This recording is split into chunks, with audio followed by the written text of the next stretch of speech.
I would say I've had a lot of great female mentors before me, especially here, like Evie Evans, Avery Steffen, Annika Norman, just great people on and off the field. So I feel like I definitely implemented some of the things they have taught me, things I've seen as a teammate to them, as they were my captains as well. So I try to just be that teammate that's just constantly checking up on other teammates on and off the field, not really worrying about like skill level or class level, just as a person, as a player, I feel like we're all the same. So I always just kind of just check in on them once in a while, and I would say I'm very caring. I don't like to yell at my teammates, I don't like to shout at my teammates, I like to just talk to them, not at them. So I feel like that definitely would describe me as a captain, leader, whatever you like to call it. And you brought up previous captains, previous leaders within the program. I'd like to ask you, even further back than that, I mean, what are some of those, it could be, an early coach or, I'm probably dating myself here, but like I watched Jenny Finch on TV. Right. Like that's just something that pops into my head. Like, what are some of those early figures in your life that kind of shaped who you are, not only as a player, but also as a teammate and a leader as well? Yeah, I would say I've had a lot of male coaches growing up, and I think male coaches are described as stereotypical, like harder, harsher, and it wasn't until my high school year, junior year, I had a female coach, and just the way she like talked to people and the way she carries herself is something that I like inspired to be. So definitely like past coaches. Player-wise, like you said, Jenny Finch, awesome player. Jocelyn Allo, there's a lot of girls, even at the Division I right now, that may not be top tier in softball, but you can just tell by how they carry themselves and the way their teammates talk about them. That's kind of like what I aspire to be. Like, I would never want someone to look back and be like, oh, that harsh captain we had. I always want to be like a friend to them first and then a teammate as well. And, I think you're a good person to ask this question to. I mean, how have you handled adversity through your career? Because I just think of, your situation last year. I mean, the whole team was scared for you. We were scared for you. We were all in different parts of the country. We get this call. How did you handle that scenario maybe specifically? Because I know it's something that you've dealt with over time, but, obviously it's not something that you expect to happen, not something that you plan for at the beginning of the year. I mean, how do you kind of approach when adversity does hit, not only as like a leader, but just personally in general? Yeah. How you handle it? Do you want me to describe what I have? Sure. Okay, cool. Yeah, so I have vasovagal syncope. I've had it since probably I was in 8th grade. Would just pass out a lot for just a long period of time. And so my mom, my dad, and I really have tried to like set up a system where I'm eating more salt the day before, really stay hydrated, Gatorade, Pedialyte, stuff like that. Unfortunately, last year, I did. Played the first game, and Ben, the time our trainer, was really good with just like keeping up on me, keeping tabs on me. And so I think me as a player and then my trainer always have good communication whenever I'm feeling kind of low that day. And usually my symptoms are like I'm weak, I feel shaky, very like cold, my heart rate drops, dizzy, all those things. So that day I remember playing the first game, kind of was having a little bit of those, but I think as a player I'm just going to try to push through it. Still taking cautious steps, making sure I can push through it, but it's not something that I would say holds me back. It's just something I have to deal with. It's something that your average person, if they feel this, they're going to take a minute off. But last year I took a timeout because catchers can do that. I took a timeout and I talked to TC was pitching, Teagan Clemens at the time. And usually when I take a timeout catching, I'm usually just trying to talk to my pitcher, calm her down, talk to the team, slow down the situation. But this time, I told TC, I said, I got nothing for you. I just need a break. And she was like, oh, okay. So TC was definitely like on alert, I'd say. And then, I went into the dugout and then I fortunately passed out. But like when I passed out, I don't really remember much. I came to and I just remember asking the ambulance and the workers there, and I said, did they see?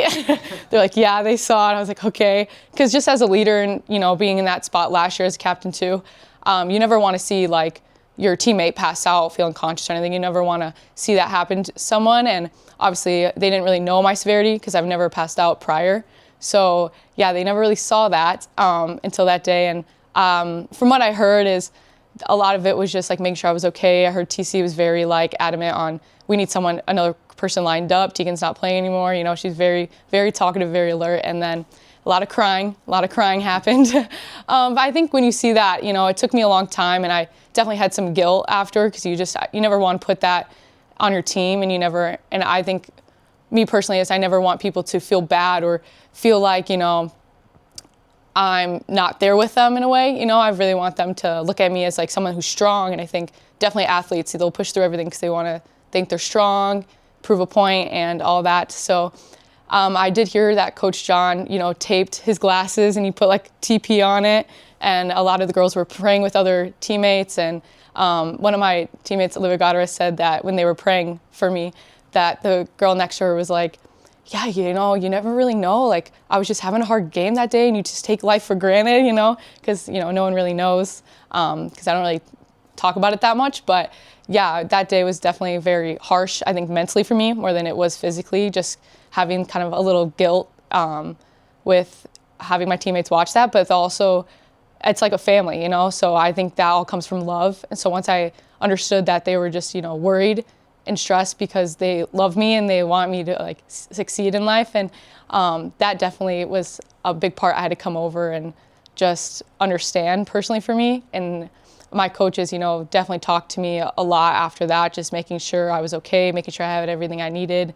Talked to my family. My mom called them on the bus and was like, oh, she's fine, she does this all the time. So I'm sure that helped them a lot on the bus. But yeah, I think when you see that in a person, and I can't really talk because I was unfortunately unconscious at the time, but when you see like your teammates kind of worried and stuff, it all comes from love.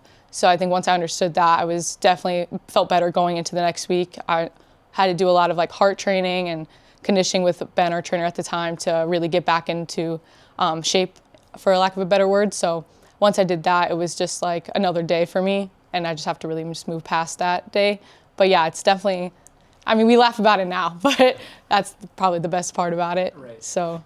And what does a situation like that say about this program, about your teammates, your coaches, because it could have just as easily been the opposite reaction. Yeah. What do you think about that moment in particular makes MSUM so special, maybe to just you specifically? Yeah. I always say this, I owe MSUM my life. I genuinely cannot have thought of a better program to go to, better school to go to. It's not just school you go to, you also build, I always say this with my roommates, I have a second family here, eating team dinners with them every night. You don't just play a game and then hop out the field and then you don't talk to each other. It's the bus rides, it's the plane rides, it's the locker room talk, it's all of that combined. So, sorry, what was the second part of the question? Just like, what is it? Okay. How does it make MSUM special to you, I guess? Yeah, I would say just like, as I said before, like the worry and the stress, it took a kind of a toll on me.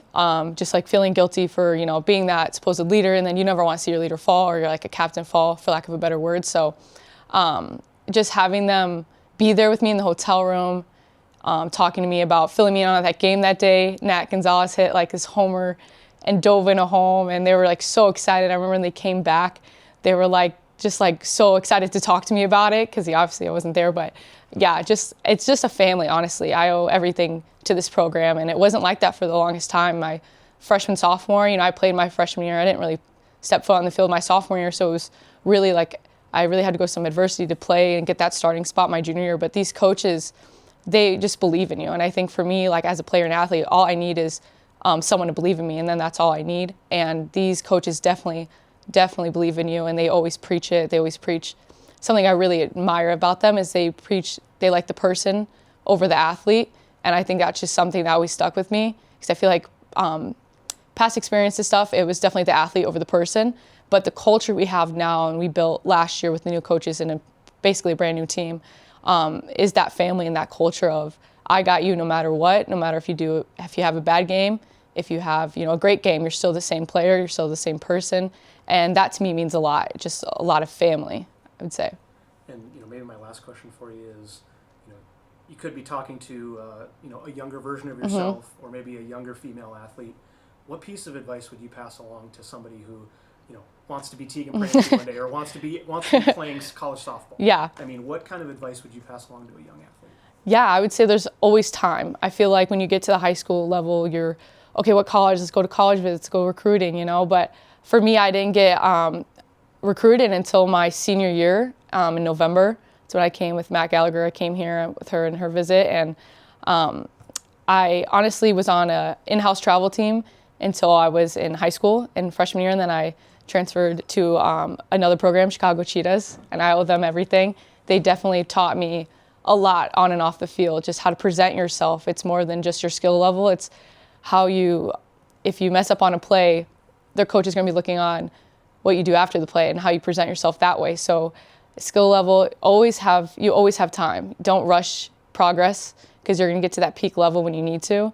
So I would say to my younger self is you have time and you're going to make great decisions in your life and you're going to fail sometimes, but the family you get out of it is what really matters.